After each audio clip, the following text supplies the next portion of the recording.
Hello, everybody. Good night. Um, Thanks for being here.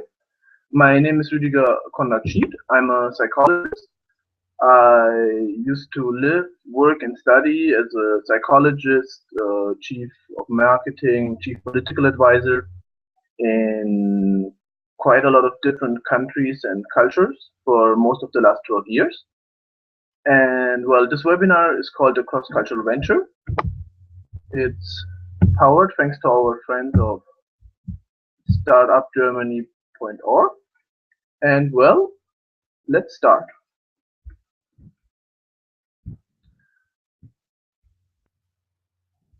So, well, what I'm trying to do here is doomed to be incomplete in many ways, because being too general might not be adequate in a specific situation, and being too specific is not possible because it would take forever due to the huge variance and complexity of the topic. Since I don't know your specific knowledge, needs, skills, and so on, I think that I could help most of the people by setting a base from which everybody would benefit and which would improve your managing of cross-cultural ventures in as many situations as possible. So these are good intentions, but it turned this whole webinar in a pretty long, dry, elementary, and theoretical one. Although we will obviously see practical examples. So what I'm going to do is to give some basic background knowledge that, if kept in mind, would for sure help you in practicing. And to become proficient in cross-cultural ventures is only really possible by practicing, just like any sport or language. Now, if you're going to be in or deal with a certain country for a longer time, it is, in my opinion, absolutely essential and indispensable to learn the language. This webinar is not so much about you keeping all the information, but about trying to create a certain mindset in you, which would be a great base and first step to become successful in cross-cultural ventures. Now, if you have a specific question, wish, or situation, please just send them to me. You can see it underneath your screen. There is a place where you can type everything in. And then at the end of the webinar, I'm going to answer them. And if not, just contact me. Okay. So, in this webinar, we will cover general but nevertheless important basic background information about communication, culture, and cross-cultural competence. So, we will go to our first topic, which is communication. One of the key elements is to understand that any interaction we have with others is a form of communication. In fact, there's a lot of sense in seeing any interaction, might it be on a subatomic or interspace level, as a form of communication. Therefore, to be successful in a cross-cultural context, we need to know what is communication and how context and culture influence it, and what kind of competences we need to develop. On an interhuman level, we see communication as the process of generating meaning by the interchange of symbols and signs that are influenced by different contexts. Now, let's see some really important principles of communication.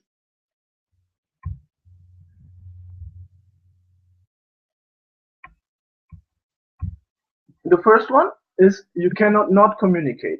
See, words, silence, gestures, and other nonverbal cues might be more important in some environments than in others, but you're always communicating. So you need to be aware of the message you are transmitting in any moment. Secondly, we communicate in all areas of our life. The next one is that communication helps us to meet our needs. That can be, for example, physical and psychological needs. It helps us to achieve short and long-term goals, and it helps us to create relationships or present ourselves to others in particular ways. So it's essential to satisfy our needs.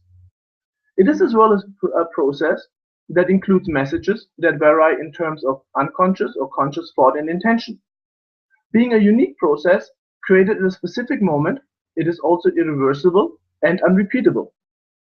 And communication is guided by culture and context. We learn to communicate using signs and systems that vary based on culture and language. The rules and norms influence the routines and rituals within our communication. So communication ethics varies depending on the culture and context, and we need to reflect on our actions regarding what we think or others think is right and wrong. Aristotle said, in the arena of human life, the honors and rewards fall to those who show their good qualities in action. He goes on to say that we should act to the right extent, at the right time, with the right motive, and in the right way. Just follow that and you will become a great communicator. Now let's take a closer look at how the communicational process is functioning. This graphic is based on the transaction model of communication. We don't just communicate to exchange messages. We communicate to create relationships, form intercultural alliances, shape our self-concepts, and engage with others in dialogue to create communities. In short, we don't communicate about our realities. Communication helps us to construct our realities. This is a way more realistic representation of human communication. It recognizes that both people, or all parties involved in the interaction, are communicators. And instead of the process being illustrated as linear, it becomes circular in its function. Thus, the process is an exchange. The people or parties engaged constantly respond to each other by initiating messages and sending responses back and forth.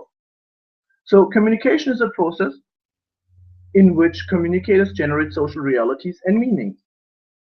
This happens within social, psychological, relational, physical, and cultural contexts. Each of these contexts are different to every person and might be more or less shared in a certain moment in reality. In this graph, only the social context is represented, and it's overlapping to show some shared social values.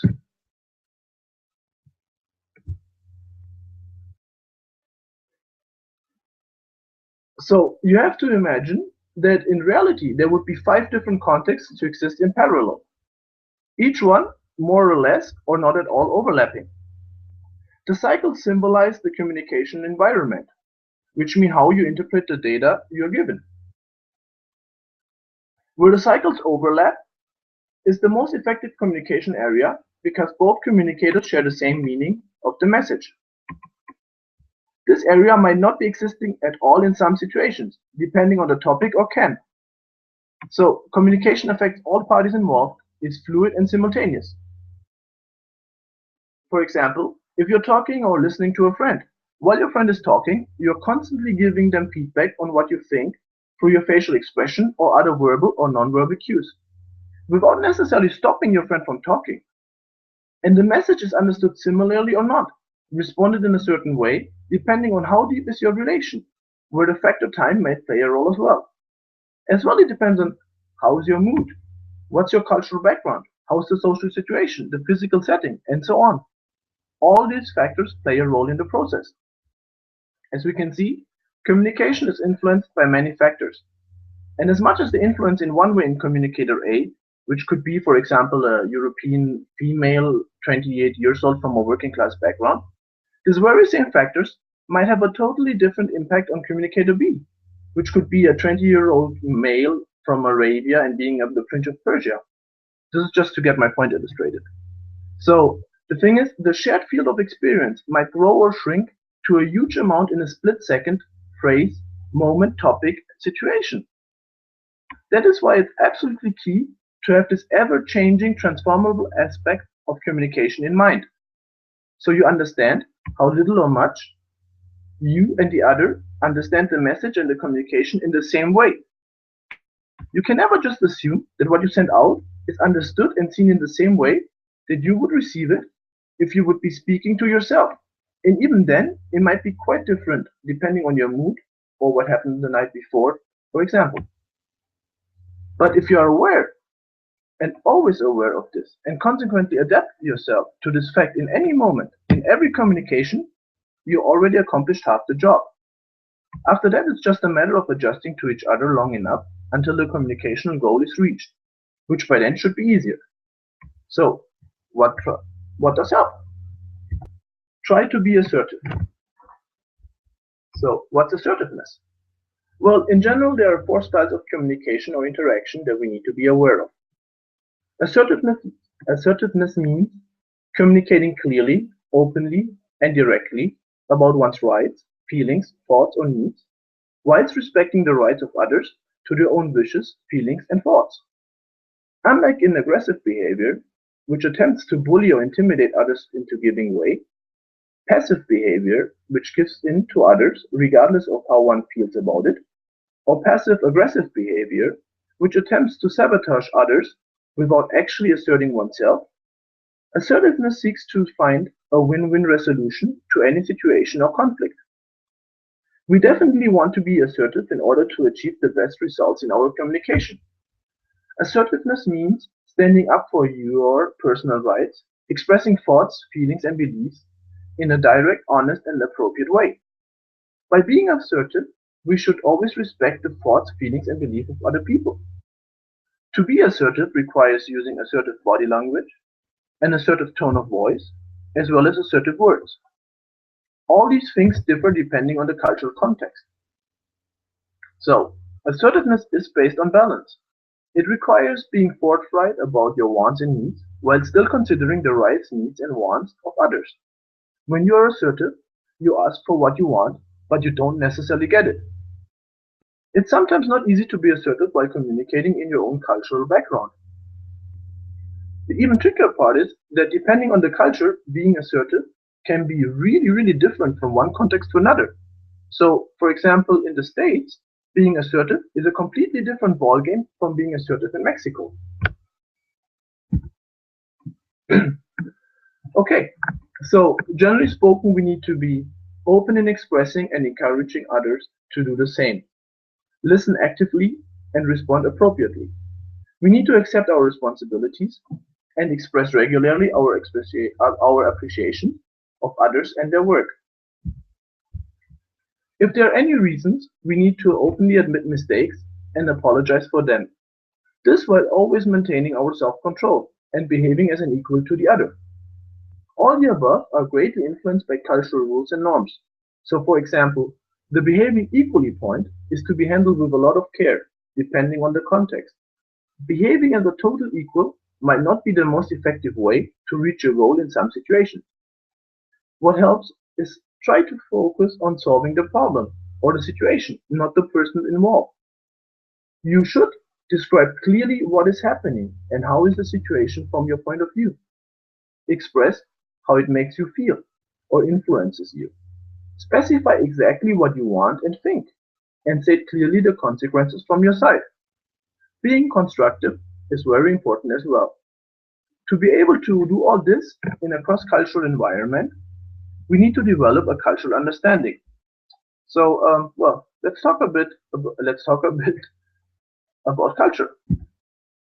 Okay, culture is often compared to an onion with several layers. The outermost layer of the onion, an example of a foreign culture, is what you can see, hear, and touch. Its artifacts, products, and rituals. The next layer of culture consists of its systems and institutions. Systems and institutions, in turn, are based on certain beliefs, norms, and attitudes. These beliefs then stem from the core of the onion, the most basic values of any culture. And culture includes elements of what we think, feel, and how we judge things. We share to some extent assumptions, values, orientations, beliefs, policies, procedures, and conventions with the people we share our culture with. That means that how a person behaves, communicates, and interprets the behavior of others is influenced by the culture they come from. That is why learning about the culture we will work with or where we will work at is so important. What might seem normal, appropriate to us, might not be the same way to others. So, while living abroad or interacting cross-culturally, quite a few people inadvertently miss some social cues among their partners, colleagues, neighbors, or friends. They behave in what they think is a normal manner, and oops, yeah, suddenly other people seem amused, irritated, or simply confused. You might not be able to explain what went wrong, or to ask an even more difficult question, why a certain type of behavior would be considered wrong in that situation.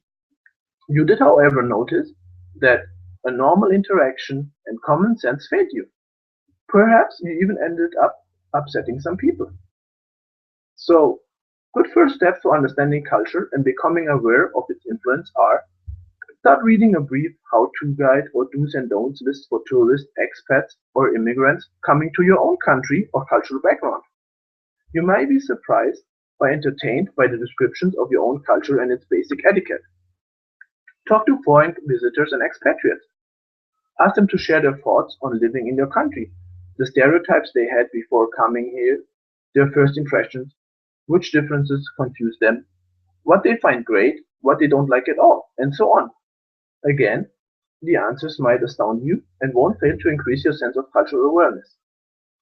Of course, cliches, personal impressions, and random bits of advice will only get you so far. Now's the point when you might want to dive a little deeper into the theoretical background of cultural awareness, intercultural competence, and intercultural communication.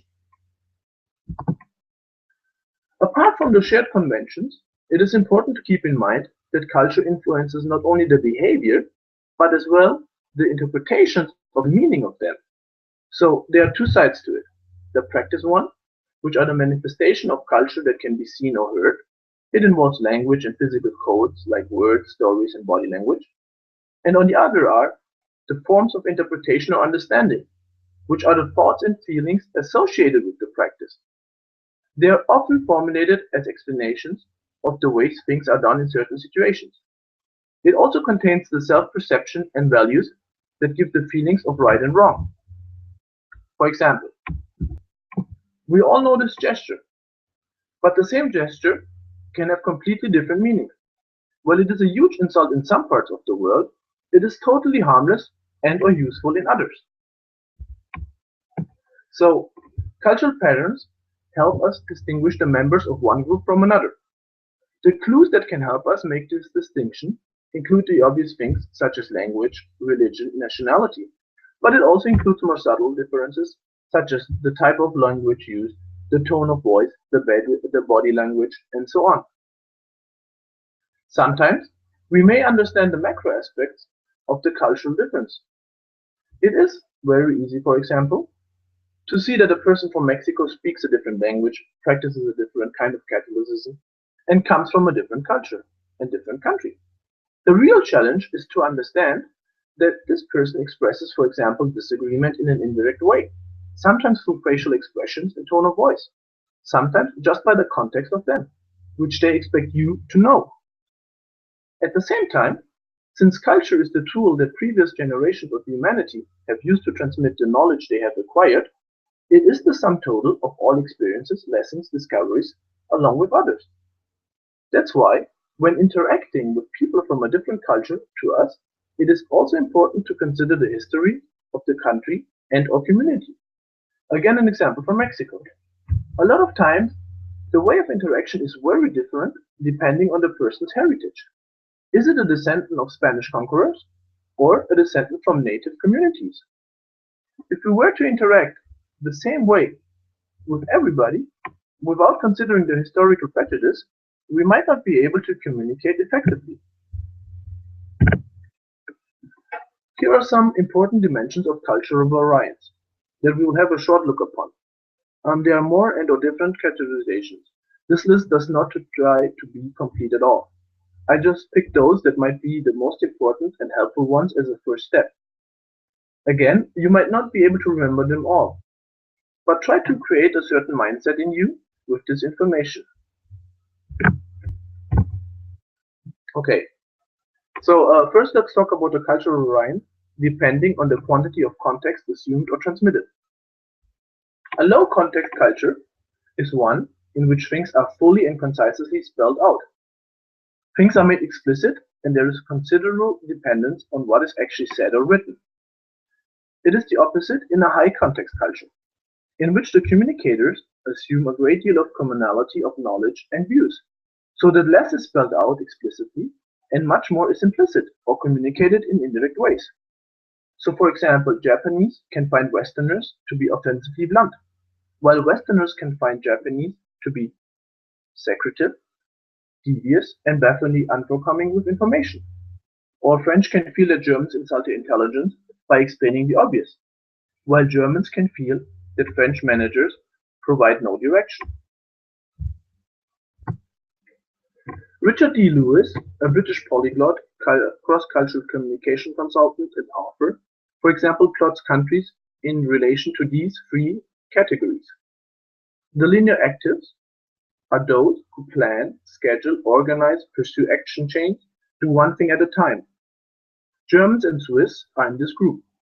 The multi-actives are those lively, loquacious people who do many things at once, planning their priorities not according to a time schedule, but according to the relative thrill or importance that each appointment brings with it.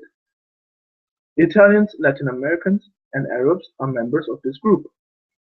And the reactives, those cultures that prioritize courtesy and respect, listening quietly and calmly to their interlocutors, and reacting carefully to the other side's proposals. Chinese, Finns, and Japanese are in this group. Okay. Well, the understanding and therefore the use of time in many aspects can as well be greatly different between cultures. While both the linear active Northerner and the multi-active Latin think that they manage the time in the best way possible, some Eastern cultures see the adaptation of humans to time as a viable alternative. In these cultures, time is viewed neither as linear nor event relationship related, but as cyclic. Each day the sun rises and sets, the seasons follow one another, people grow old and die, but their children reconstitute the process. We know this circle has gone on for 100,000 years and more. Cyclical time is not a scarce commodity. There seems always to be an unlimited supply of it just around the next bend. As they say in the East, when God made time, he made plenty of it. So it's not surprising then that their business decisions are arrived at in a different way from in the West. Westerners often expect an Asian to make a quick decision or to treat a current deal on its present merits, irrespective of what has happened in the past. Latins don't do this because they are more relational oriented, and Asians cannot do this because the past formulates the contextual background to the present decision, about which in any case, as Asians, they must think long term. So, well, their hands are tied in many ways. Americans see time passing without decisions being made or actions performed as having been wasted. Asians do not see time as racing away unutilized in a linear future, but coming around again in a circle, where the same opportunities, risks, and dangers will represent themselves when people are so many days, weeks, or months wiser. As proof of the veracity of the cyclical nature of time, how often do we in the West say, if I had known then what I know now, I would have never done what I did.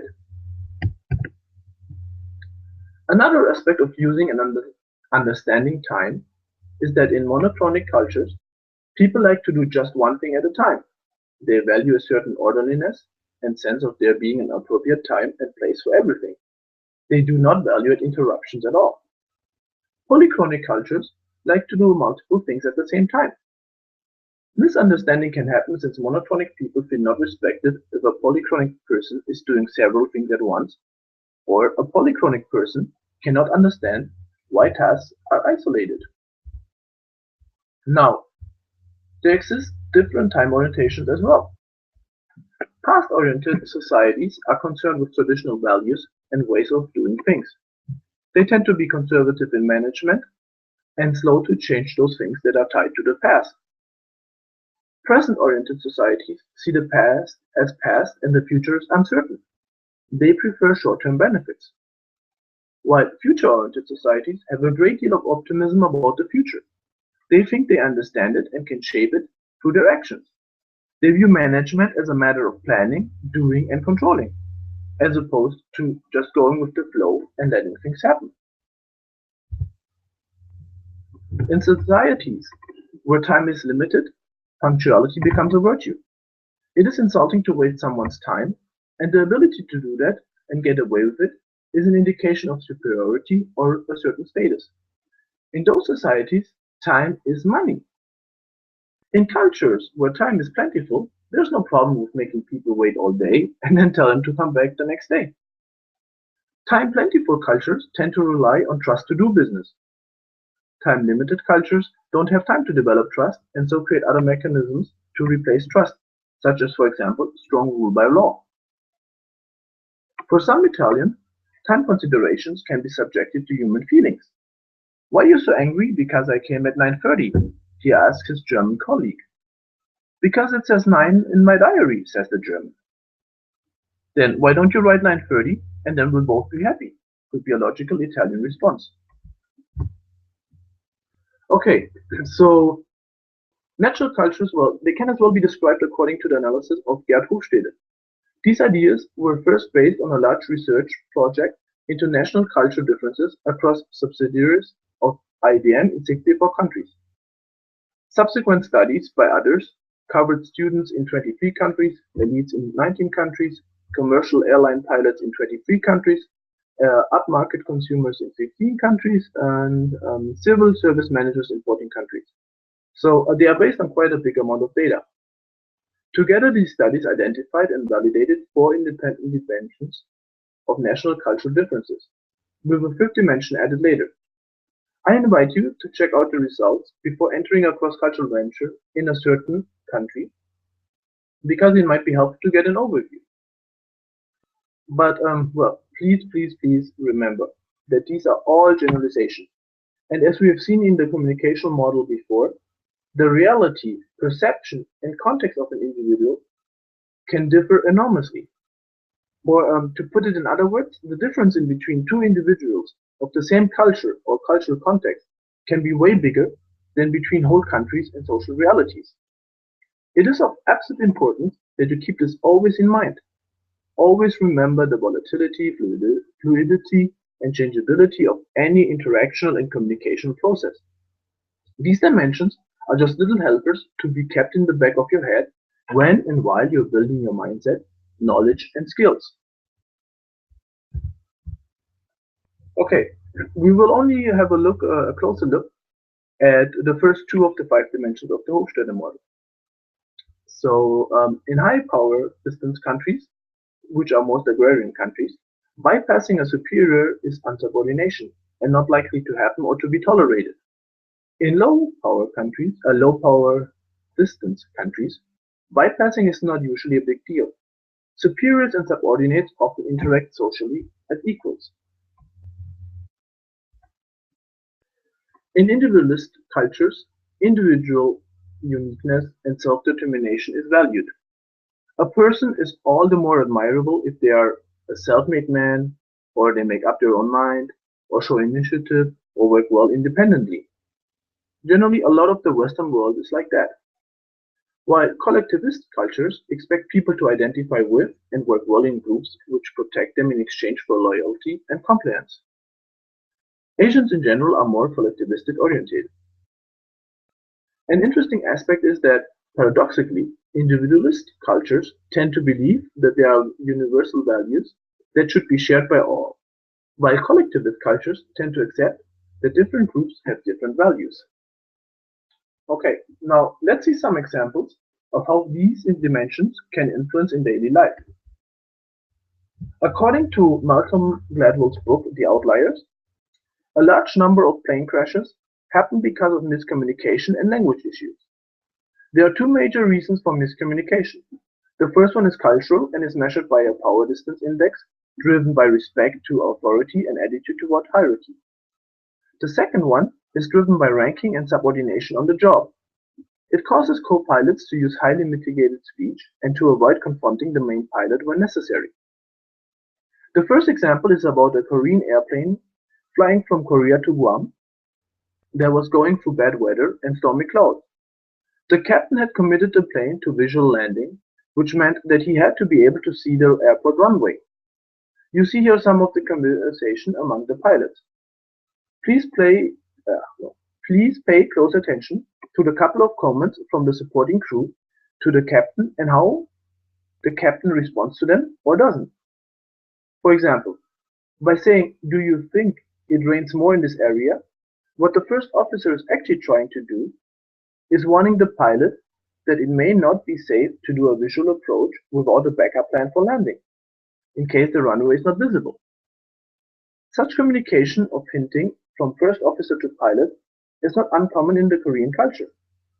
However, driven by respect to authority and fear of upsetting their superior, the co-pilots ultimately contributed to the plane crash, as they allowed the pilot to try a visual landing without an alternative. The second story is from a crash of an Avianca flight from Colombia to JFK. Here, a backed-up airport and miscommunication between the co-pilot and air traffic controllers caused the plane to run out of fuel while circling over New York, waiting for the landing clearance. You are seeing some of the exchange that took place between the pilots and the ATC. 5 minutes later, the plane crashed because of fuel exhaustion. Later, the JFK air traffic controller testified that he took the co-pilot's words about running out of fuel as a passing comment, instead of an emergency signal. Controllers do hear such running out of fuel remarks all the time. In fact, it is absolutely normal for planes to be running low on fuel prior to landing. They are supposed to be lighter and not carry much fuel when they land. The co-pilot had mentioned they were running out of fuel towards the end of the sentence, without saying the magic word, emergency. The investigation concluded then that the co-pilot's cultural heritage of Colombia, which is a high-power distance culture, was the main reason to feel intimidated by the dominant and snappy attitude of the JFK controller, and for that not communicate clearly the urgency of that alarming situation. Here we can see a way less dramatic example of the differences in communication between the US and Mexico. Even though they are neighboring countries, their cultures are very different, which is reflected in the meaning and use of their words. Americans, for example, believe time is limited and strive to be upfront in order to save times. For Mexicans, time is plentiful, and it would be rude to directly express disagreement. Another, well, this time positive example is that at DuPont, a US-based multicultural team gained around $45 million a year in new business by changing the way decorating materials are developed and marketed. The changes included such things as new colors that the team members knew from their experience within other cultures would appeal more to their overseas customers. Or, here are some more examples of how different cultures see the world. In some cultures, you should finish your plate to be polite, in others not. In some, eye contact is a sign of trustworthiness and honesty, while in others it's simply not allowed because it's considered to be rude. Or let us consider the following example. A Japanese businessman wants to tell his Norwegian client that he is uninterested in a particular sale. So he says, "That will be very difficult." The Norwegian then eagerly asks how he can help. The Japanese is mystified then. To him, saying that something is difficult is a polite way of saying no way in hell. Or, well, some more examples. People in some cultures stand very close to each other to speak to anyone, consider it rude to stand away. In other cultures, stand a few feet away unless it's a romantic involvement. So it happens that one guy steps forward, the other guy steps back, and so on and so on. And then there's the good old American, "Oh, don't go yet," polite hospitality, where the guests end up staying till after midnight when they wanted to go home at 8. That's just because they will be leaving. They shouldn't leave until their host said they could, while your host is hoping all the time for them to leave. Or let's take phone calls, where one person believes only the caller has the right to end the call. And yep, you guessed right, the other one believes the person who's called has that responsibility. So they can stay on the phone for hours, both angry at the other one. Another anecdote comes from the author and columnist Dave Barry, who tells the story of being on a trip to Asia and working with an airline clerk on taking a flight from one city to another. On being asked about it, the clerk said, "Perhaps you would prefer to take the train." So he said, "No, I want to fly." So she said, "There are many other ways to go." He said, "Yes, but I think it would be best to fly." She answered, "It would be very difficult." Well, eventually it came out that there were no flights between those cities. As we can see, to be successful in a cross-cultural venture, we need to develop competence. Sorry. By training our intercultural or cross-cultural competence, You might be able to avoid what the British novelist and travel writer Rebecca West once described in the following manner: intercultural relationships are preordained to be clumsy gestures based on imperfect knowledge. Though more and more people are aware that cross-cultural competence is a useful tool to prepare for expatriate assignments, some statistics about the success of expatriates' international tasks are rather depressing. Up to 40% of all expatriates never finish their original assignments. As many as 20% of the prematurely returning managers were not able to cope with living and working in a foreign culture and country. Half of those who decide to stay abroad may not deliver an adequate performance at their job. So, intercultural competence helps in many ways. Being or becoming a cross-cultural effective person doesn't mean being a VIP. You don't have to be special or unique to become an interculturally effective person. Cross-cultural competence is not magic. Ideally speaking, it's a multi-dimensional process with some very pragmatic goals. It should teach you to live and work in another culture without too much discomfort or even enjoying it, to improve your communication with other people in a way indicating respect and trust, and last but not least, to adapt your individual behavior and job-related know-how to local conditions.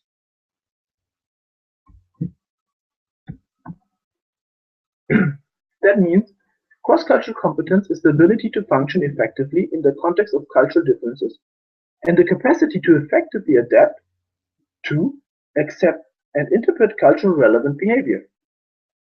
When we interact with another person, the outcome will depend on the attitudes, the knowledge we have of how the interaction could occur, the skills and abilities we have to communicate, and a reflection and analysis of how all the above are to be applied in this specific case.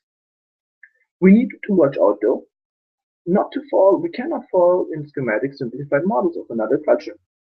There are generalizations that are very helpful to us, but they are only generalizations that need to be really carefully applied. So best is try to think of cultural competence as a lens or glasses that can accurately interpret cultural relevant behavior and values. What is of most important what is of most importance to us, and is the most important thing, is how to be competent communicators, not only in your own context. To achieve this competence is a process, starting with being aware and knowing the theory, then how to do it, then being able to show how to do it, and the last step is to do it all the time.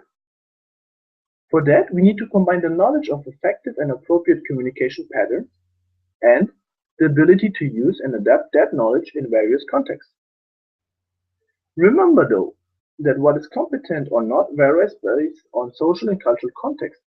That makes it impossible to have only one standard for what counts as communication competence. Before we continue talking about competences, it is important to talk about empathy as a base. The term empathy is used to describe a wide range of experiences.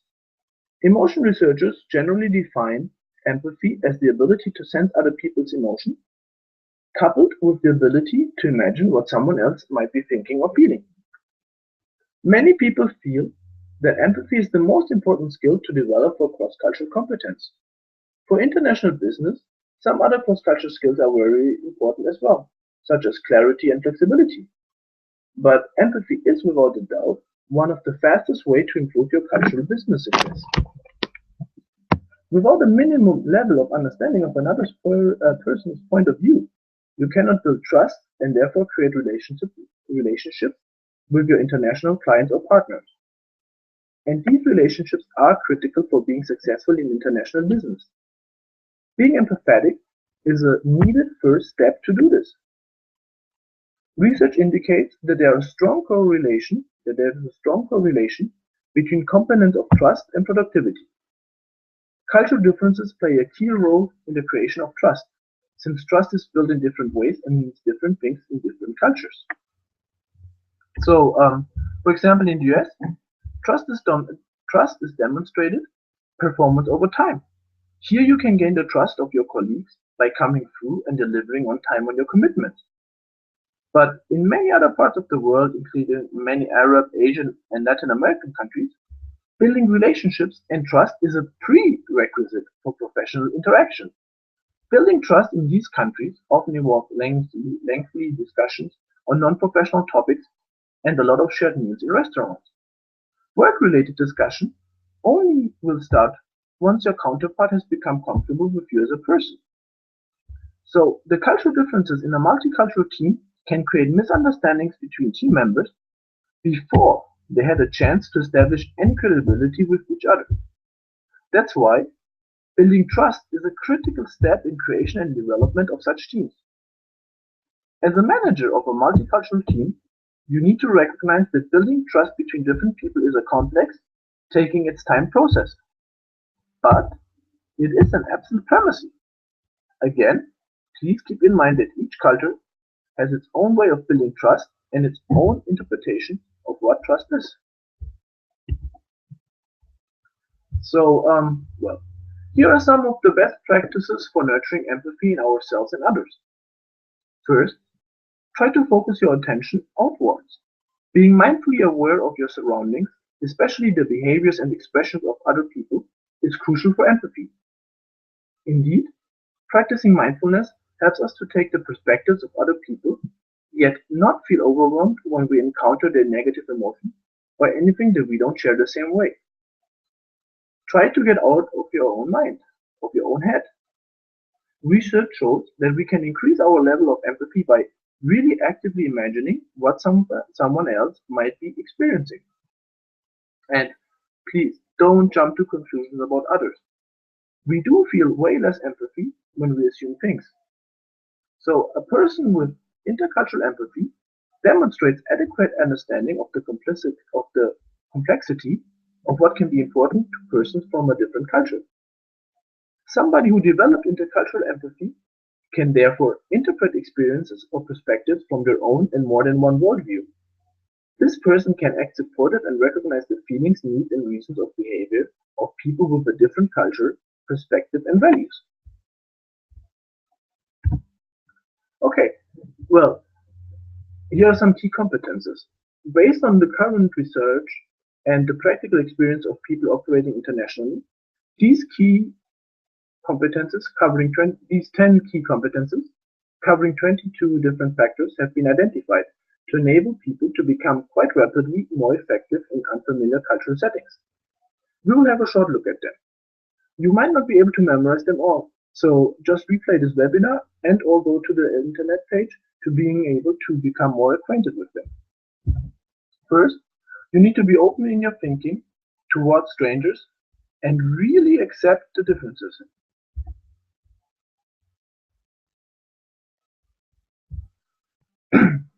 Sorry. Being flexible and staying flexible. Don't judge but adapt your behavior. And I cannot stretch this more. It is of most importance to learn the language. Nevertheless, at the same time, you should keep up your personal autonomy. So, while you stick to your sense of direction, concentrate on achieving your objective, despite the many things that might be distracting you. To be able to do this, you will need quite some emotional strength. Having an adventurous spirit will make it easier for you to cope with the pressure and stress, even or especially when failing. As Peter Drucker said, the most important thing in communicating is to listen and hear what's not being said. Well, I would add the awareness of what impression you create on others. You will not be able to do this without being an active listener. This is where you make a conscious effort to hear not only the words that another person is saying, but, way more important, try to understand the complete message being sent.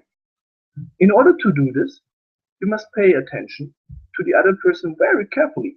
You cannot allow yourself to become distracted by whatever else may be going on around you, nor by forming counter-arguments that you want to make when the other person stops speaking. And you can't allow yourself to get bored and lose focus on what the other person is saying. All of those contribute to a lack of listening and understanding. Okay.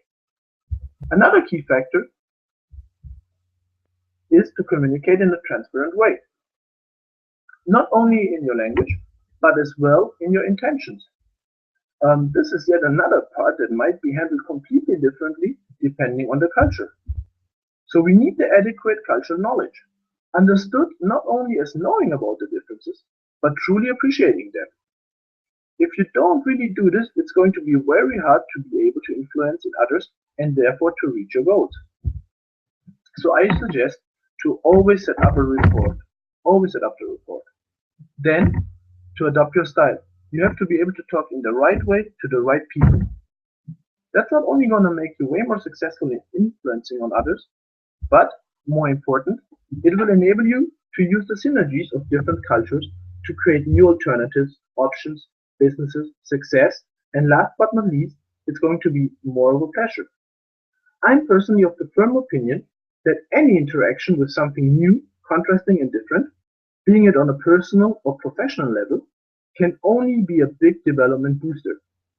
This obviously only happens if it's done the right way, keeping in mind what we showed you until now. As a person or organization, there are, for examples, in the startup community, thousand ideas that due to whatever reason might not be possible to bring to reality in your culture or country. But in another context, these ideas would be the biggest success, or the other way around. Anyway, putting yourself in contact with another context will always trigger a process of growth and form, and from that, you can not only learn, expand, and have quite a blast, but a lot of times it will make you much more successful. For example, let's consider the Summer Brothers. They are a great example for that. Okay, well, I hope this webinar was of some help for you. If there are any questions, continue sending to me now, because I'm like 2 minutes ahead of you. If there's something more specific, or you want some training, or I can be of any other help, just contact me. Okay, well,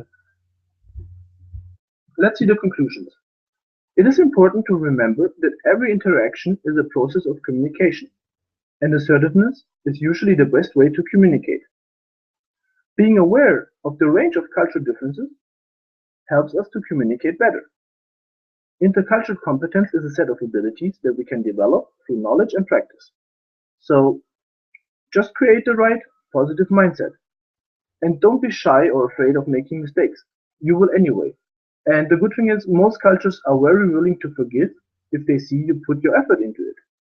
So the key to success is to have a certain open mindset and to continue try and practice in the reality. Okay, cool. Well, thanks for your attention. Let's see if there are some questions. Here's my email and phone, and it was a real pleasure for me. So, well, maybe I can tell you right now what I think are the biggest mistakes that I see. That's, well, first, assuming that everyone understands and sees the things the same way you do.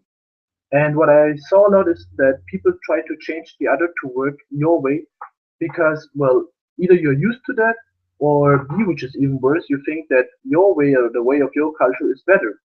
Um, that's really like not a good way to see the things, and normally it's not working out. Okay, thank you so much again, and let's see if there are some questions.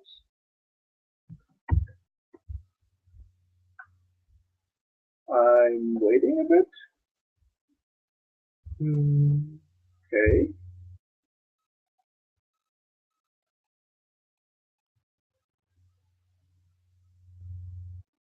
Okay. Yes, it is really informative so far. You can have the whole presentation after the session. You can just replay it, and it's not just write to me, and I can send them to you. Okay. Next question. What are common cultural challenges? Well, there are so many examples for that. It really depends on what country and how you're working together. So I would say what you should try to always do is first get information first before you answer and you enter, and then just see what's up with it. So I would say get information, have a certain mindset, see what's up in the country, and then just from that learn on or get more specific and learn the language and try to live as common or as much as you can apart from your job with the people you're going to work with, and that's going to most probably being able to help you a lot. Okay, let's see if there's another question.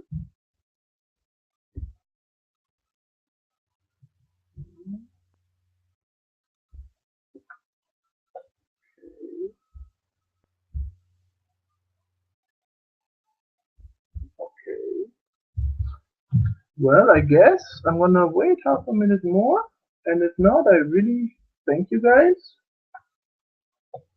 and it was a pleasure for me. So, okay. Yeah, absolutely, you're right, Mantian. I hope I answered. Communication is the answer, the right communication. Okay, guys, thank you so much. It was a real pleasure. Take care. Have a good night.